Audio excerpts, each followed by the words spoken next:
Já imaginou somar a excelência do Real Hospital Português com reconhecimento mundial da Rede Einstein de Oncologia e Hematologia?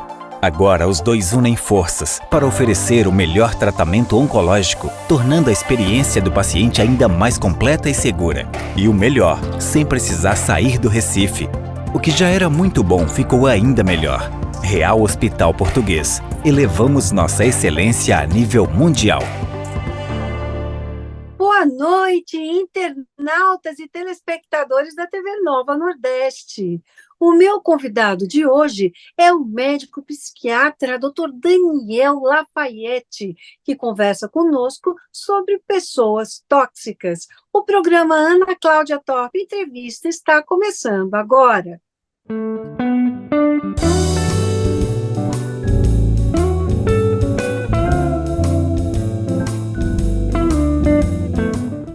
Muito se fala em toxicidade de pessoas. O que é isso? O que são relações tóxicas, pessoas tóxicas? Como é que a gente pode entender melhor isso? Bom, para isso nós convidamos o doutor Daniel Lafayette. Boa noite, doutor, seja bem-vindo.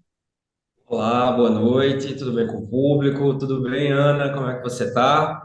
Tudo em ordem, muito contente de ter você aqui conosco. Prazer é todo meu, muito orgulhoso de estar aqui. Que bom. Bom, vamos começar com a pergunta clássica, né? O que é uma pessoa tóxica? Então, esse termo pessoa tóxica não é um termo científico, propriamente dito.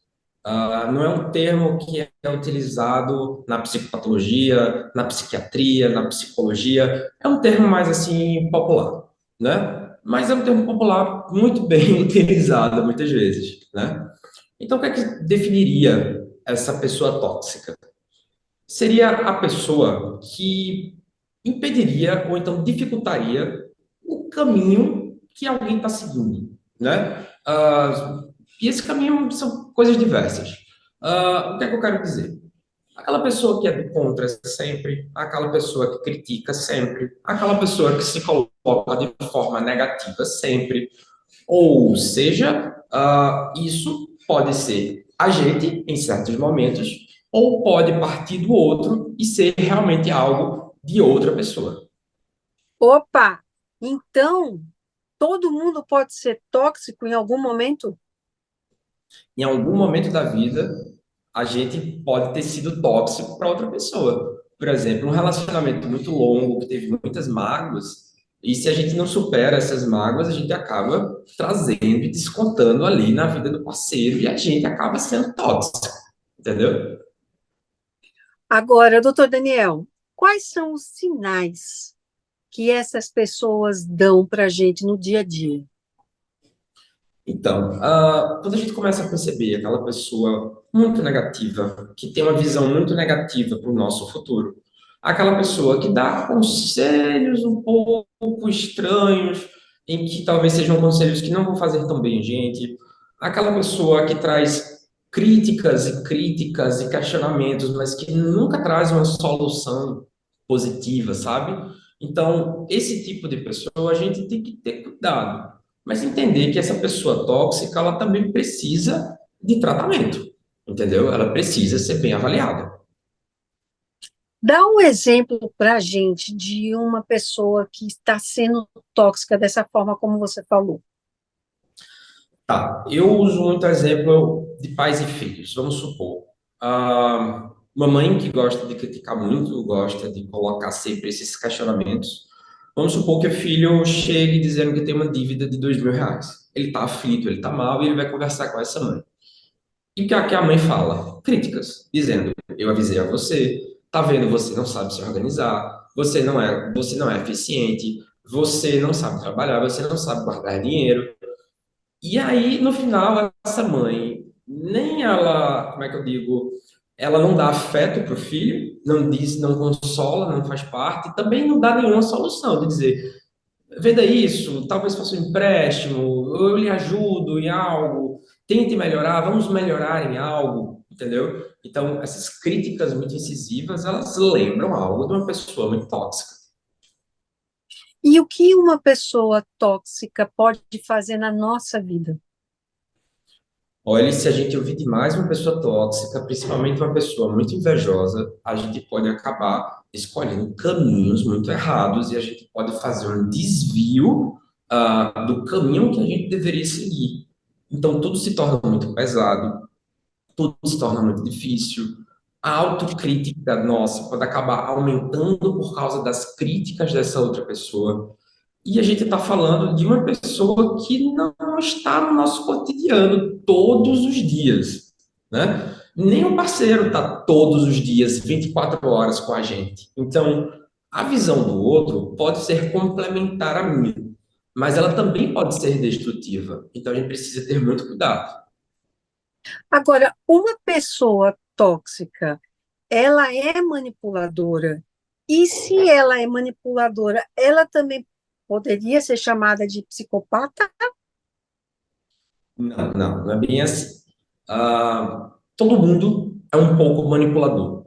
Por exemplo, sabe aquele bebê que finge que caiu só para ter a atenção da mãe? Isso já é uma manipulação. Isso faz parte do ser humano. Isso faz é nosso. Só que quando esses níveis de manipulações eles são muito excessivos e eles estão sempre buscando como é que eu vou dizer, a autorrealização. Ou seja, uma pessoa que manipula para conseguir sempre algo, precisa manipular sempre para ganhar algo, a gente já começa a desconfiar que tem algo errado aí e essa pessoa precisa de ajuda e de tratamento, né? Mas quando a gente fala do psicopata, o termo correto seria transtorno de personalidade antissocial. Então, o antissocial, qual é a grande marca dele? Ele não tem culpa, sentimento de culpa. Ele faz as atitudes e ele não se sente mal porque fez. Se ele manipula alguém que se deu mal, e essa pessoa for questionada, a resposta dela vai ser sempre: era só uma pessoa, não tem nada demais, era só uma atendente, era só mais algo. E essa pessoa nunca vai trazer a culpa para si, ela não se arrepende. Então, o antissocial, ele manipula, ele faz mal, ele é tóxico, ele é negativo. Mas só que é um termo e uma doença muito Patológico, né? patológica que precisa de tratamento mesmo. Agora, essa pessoa que está sendo tóxica e está manipulando, e não é, obviamente, né, um psicopata, então essa pessoa tem remorso? Olha, às vezes numa discussão, a pessoa está sendo tóxica e ela não percebe. Às vezes ela está manipulando e não percebe. Em relacionamentos amorosos, às vezes a pessoa, ele vai me deixar, começa a achar que vai ser deixada. Então, o que é que ela começa a fazer? Começa a fazer coisas para atrair o parceiro ou a parceira de volta para aquela relação. Isso é uma manipulação. E às vezes a pessoa não percebe que está fazendo isso porque ela aprendeu a fazer isso. E ela, às vezes, está sendo tóxica porque não sabe. Então, quando um processo de terapia muito bem feito, a pessoa começa a entender esses valores, começa a questionar essas posições e começa a entender que aquilo é errado. Então, a partir do momento que ela entende que é errado, a culpa aparece. O antissocial dificilmente vai ter essa percepção de culpa, mesmo em terapia. Não se incomoda?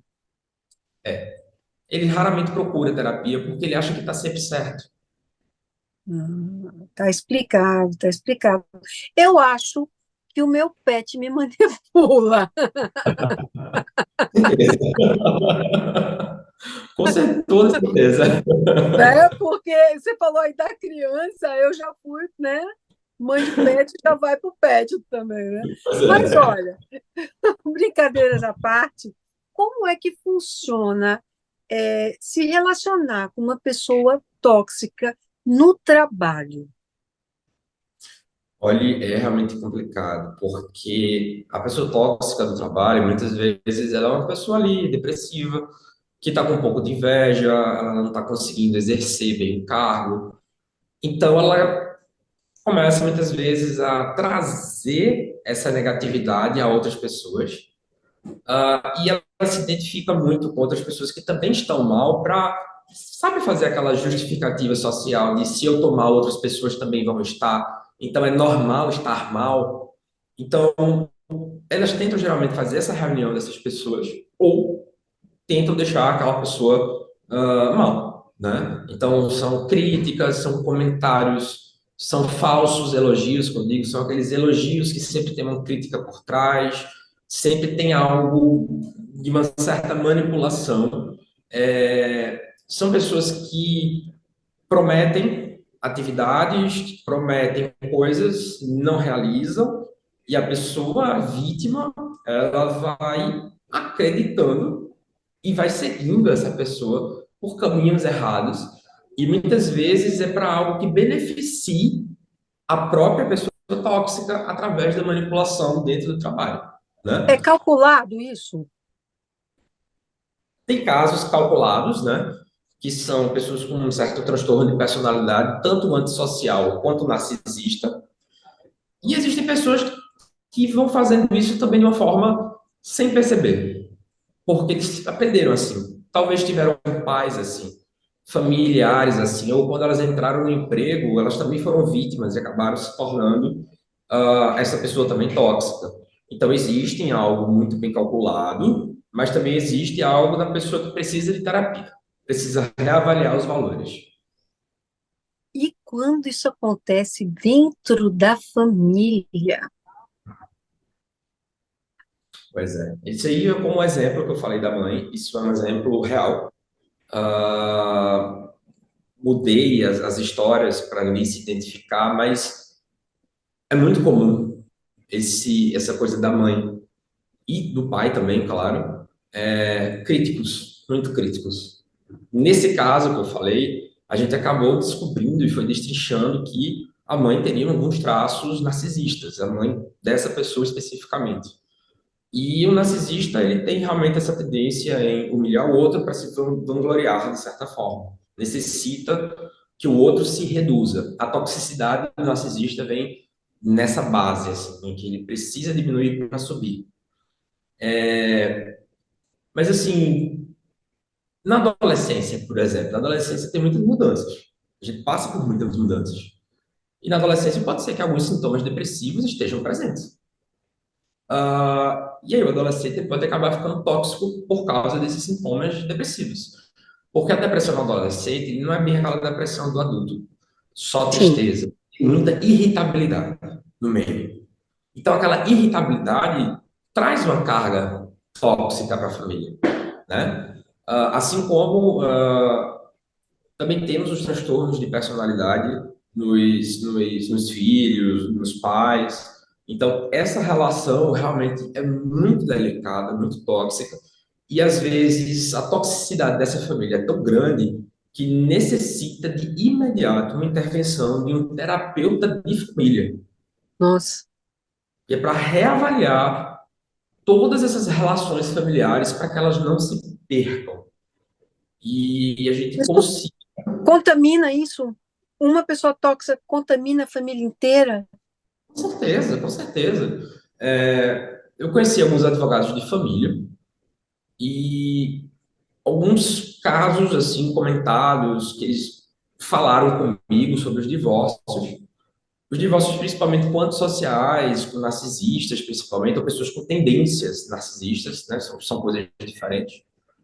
Elas são muito complicadas, são muito litigiosas, são brigas e brigas e brigas que se arrastam na justiça para fazer um processo de separação, né? Por Nossa. causa, eu quero isso, eu quero aquilo, eu quero essa divisão, o ego muito maltratado, entra agressões físicas, vai entrar a questão de Maria da Penha, tem a questão dos filhos. Então, assim, uma família muito desconexa, muito desregrada, muito tóxica por causa de alguns indivíduos ali, pode ser sim um problema gigantesco e precisa muitas vezes da intervenção da polícia e a intervenção da justiça muitas vezes, né? Então, sim, é um grande problema. Doutor Daniel, vou fazer uma perguntinha, mas não responde agora não, tá? Qual a diferença da pessoa tóxica e do narcisista? Mas a gente faz primeiro um breve intervalinho, mas volta já já. E você de casa, não sai daí.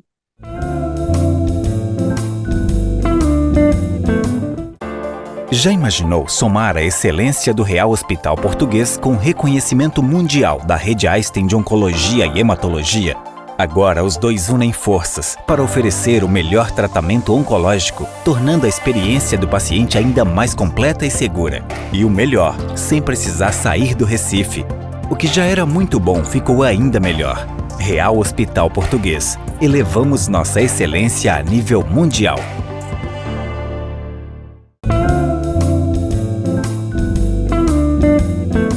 Voltamos agora com o meu convidado de hoje, o médico psiquiatra Dr. Daniel Lafayette, continuando a conversar sobre pessoas tóxicas. Doutor Daniel, no final do primeiro bloco, eu havia lhe feito uma pergunta: qual a diferença da pessoa tóxica e o narcisista? Tá. Quando a gente fala de narcisista, a gente fala de um transtorno de personalidade, ou seja, de um problema de personalidade. E o que é a personalidade? A personalidade envolve jeitos da pessoa, história de vida, história da família, cultura, a genética, o temperamento, ou seja, tudo como a pessoa age em torno de uma situação, problema, de algo, como ela age, os valores em que ela age. Tudo isso é resumido, eu estou falando de forma muito resumida sobre personalidade, mas a ideia básica é essa mesmo. Então, essa pessoa, ela age sempre da mesma forma em várias situações diferentes. Quando a pessoa é categorizada, diagnosticada como narcisista mesmo, por transtorno de personalidade narcisista, ela age sempre daquela forma. Parece até que segue um roteiro. Parece que quando nasceu, recebeu um livro dizendo como ser um narcisista. E elas seguem sempre da mesma forma. No trabalho é sempre da mesma forma, no emprego é da mesma forma. E o que é que caracteriza o narcisista? Um narcisista, ele é caracterizado por uma pessoa que se coloca uma autoimportância muito grande. E essa autoimportância reverbera em tudo. Em que ele pode cometer certos delitos porque a outra pessoa não importa, ele é maior. Ele trata as pessoas de forma sempre inferior porque ele sempre se sente superior.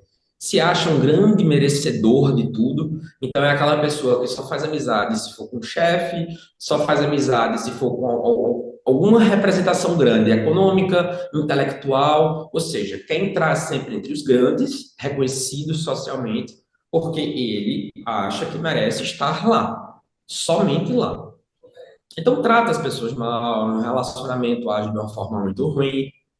Então, imagina conviver com uma pessoa narcisista que se acha sempre superior e para se sentir cada dia com o ego lá em cima, essa pessoa diminui a outra. E isso é em vários relacionamentos, porque essas pessoas têm vários relacionamentos, porque na verdade, atrás de tanta grandiosidade, se esconde uma pessoa extremamente insegura, com uma autoestima muito baixa, mas muito baixa mesmo, é uma autoestima quase inexistente. Então, para disfarçar isso, esse problema que foi gerado lá na infância, ele se torna muito grande para esconder esse núcleo muito infeliz. Então, ao perceber que alguém se identifica com esse núcleo, por exemplo, ele ou ela, tanto faz, é homem ou mulher, está se relacionando com uma pessoa que tem características que se conectam com esse núcleo dessa pessoa narcisista, começam os ataques, começa a diminuir, começa a controlar, começa a fazer jogos, manipulações, esquemas em cima da pessoa, para que a pessoa se torne dependente dela. E quando se torna dependente dela, ela vai e descarta. Então, isso é a determinação um pouco resumida também do narcisista. Claro. A pessoa tóxica, ela não é sempre assim. Ela isso não determina sempre como ela é. Muitas vezes, se ela fizer uma terapia e identificar esses valores do que está acontecendo, identificar que é uma autoestima baixa, que é uma depressão, que viveu a vida com pais, que como é que se diz, que negligenciaram o seu crescimento, o seu tratamento. Quando a gente fala da pessoa tóxica, é porque vários motivos podem estar acontecendo para ela estar daquela forma. Ela pode estar numa depressão, ela pode ter uma história familiar muito negativa de pais que negligenciaram, ela pode ter aprendido desde criança a ser daquela forma, né? Então, quando a gente fala esse termo pessoas tóxicas, está mais para uma qualidade do que uma definição. Então, quando essa pessoa tóxica faz a terapia, ela começa a reavaliar e requestionar todas essas atitudes que ela está tendo e que isso, na verdade, está levando essa pessoa ali literalmente para o buraco. Então, reavaliar tudo isso, porque na verdade é uma autoestima muito baixa que as pessoas tóxicas às vezes têm. Então, reavaliar essa autoestima baixa vai aliviar todos esses sintomas. Isso é o que diferencia do transtorno de personalidade para a caracterização da pessoa tóxica. Agora, doutor Daniel, então, a gente falou do ponto de vista da pessoa tóxica. Falando do ponto de vista da pessoa que está sendo alvo dessa toxicidade, o que é melhor? Qual a melhor atitude? Se afastar? O que deve ser feito? Tá. Primeiro, vamos identificar o problema. Vamos identificar se a pessoa realmente está sendo tóxica ou não. Depois, identificar qual é o grau de aproximação que eu tenho e o quanto essa pessoa está presente na minha vida pessoal. Porque se for só um colega do trabalho, a gente não pode deixar de falar com um colega do trabalho, a gente tem que reaprender. Se for alguém da família, a gente também não vai simplesmente deixar de falar com essa pessoa da família. Agora, se for um colega distante, uma pessoa que não tem tanta interferência, você escolhe. Distancio de vez, ou apenas dou só um certo distanciamento, ou aprendo a conviver com essa pessoa sem absorver o que ela está falando, né? Mas assim, se for da família, a gente tem que começar a reavaliar qual é o grau de aproximação e qual é o grau desse parentesco. Se for a nossa família nuclear é um pouco mais complicado, então eu vou falar depois. Mas, por exemplo, um tio, um primo, alguém um pouco distante, alguém que não tem tanta interferência também na vida, você escolhe aprender a lidar ou optar por um certo distanciamento, né? Mas quando for família nuclear mesmo, a gente tem que ter muito cuidado. Tem que ter muito cuidado. Tem que ter E no muita... caso, e no caso de ser um relacionamento, o que deve fazer? Como é que se lida com isso para poder não se deixar abater e ajudar a pessoa? Isso vale para todos os tipos de relacionamento que eu vou falar. A gente tem que saber perguntar o quanto que essa toxicidade me afeta. O quão tóxico isso está me deixando. Tudo isso aqui que eu vou falar, ele vale para todos os tipos de relacionamento. Eu tenho que me perguntar o seguinte: esse grau de amizade ou esse grau do namoro, o que está acontecendo, se a gente colocar numa balança, ele me coloca para cima, mas essa questão dessa toxicidade é algo que eu consigo manejar, e aí eu vou orientar para que essa pessoa faça terapia, eu vou orientar para que essa pessoa mude, eu vou fazer todas as orientações, mas essa balança, ela tá valendo a pena? Porque se for um relacionamento que vive te botando para baixo, vive te colocando mal, vive te colocando numa situação de autoestima baixa, tá te piorando, tá tirando a tua energia que você deveria estar direcionando para você, tem que reavaliar esse relacionamento. Seja um relacionamento amoroso, amizade, família, tem que ser reavaliado. Para onde a balança está pendendo? Mas lembrar sempre, mesmo que essa pessoa seja tóxica e essa balança esteja para cima, ajude essa pessoa a procurar uma terapia para que ela entenda o que está acontecendo. Agora, o que a gente pode fazer para não ser tóxico? Essa é a grande questão e isso é um ponto muito difícil. Se você for uma pessoa aberta, uma pessoa que para ouvir o outro, entender certos comentários que o outro está falando, Daniel, tu não está se criticando muito? Você não está sendo muito crítico? Será que você não está exagerando na situação? Será que esse ponto de vista precisa ser assim tão negativo, as pessoas respondem. E a gente tem que perceber a resposta no outro. Porque nem sempre a gente consegue observar em nós mesmos essa toxicidade. E como eu falo da autotoxicidade, ou seja, as coisas que eu trago para mim.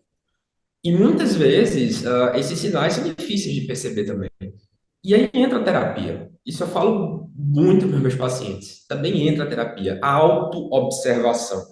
Observar se os sintomas ou aquilo que você está fazendo, está falando, está afetando a pessoa negativamente de alguma forma, porque às vezes a gente realmente não percebe. Mas o importante é perguntar. O importante é observar o sinal do outro. Isso é o que é o mais importante. Doutor Daniel, a gente vai fazer mais um intervalinho, mas volta já, já.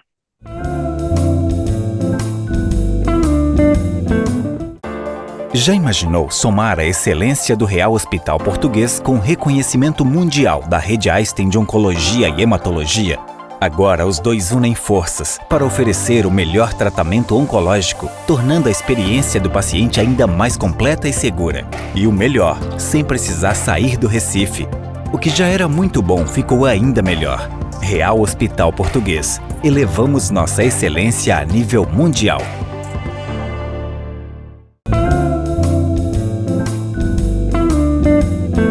Voltamos agora com o meu convidado de hoje, o doutor Daniel Lafayette, falando sobre pessoas tóxicas. Doutor, a terapia pode ajudar uma pessoa tóxica a mudar? Isso é possível? Com toda certeza, e é o tratamento mais eficiente para esses casos, né? Na terapia, ela é uma forma de reorganizar as coisas, reorganizar os pensamentos, reorganizar a vida, reorganizar os conceitos. É uma oportunidade que nós damos a nós mesmos para moldar e mudar certas visões. Tem coisas que a gente faz, como eu falei, que a gente não percebe. Tem coisas que são tóxicas que a gente não percebe que está fazendo. E o que é que acontece com uma pessoa tóxica na sociedade? Ela é afastada, ela é um pouco excluída, essa pessoa ela não tende a ter sucesso. Por quê? Porque essa pessoa parte de uma base, de uma premissa, de uma autoestima já baixa. Então ela vai buscar coisas sempre de autoestima baixa. Vai sempre buscar fazer coisas de alguém que não tem uma visão de futuro muito pertinente. Então, entrar na terapia faz reavaliar, faz se questionar, faz se rever. Será que o que eu estou fazendo até aqui é correto? Está certo? É o que eu quero? É o que eu preciso? Então, eu sou um grande incentivador da terapia. Agora, doutor, existe algum tipo de tratamento medicamentoso para a pessoa tóxica? Depende. Se por acaso uma depressão estiver transformando essa pessoa em uma pessoa tóxica, vamos tratar também a depressão para ver se melhora, mas também sempre junto com a terapia. Uma pessoa ansiosa, mesma coisa, vamos tratar a ansiedade. Se ela tem uma patologia de base que por causa disso está levando e transformando em uma pessoa tóxica, aí sim existe o tratamento, mas sempre aliado à terapia, exercício físico, mudanças do estilo de vida, entendeu? Então tem que estar sempre ali uma mudança completa.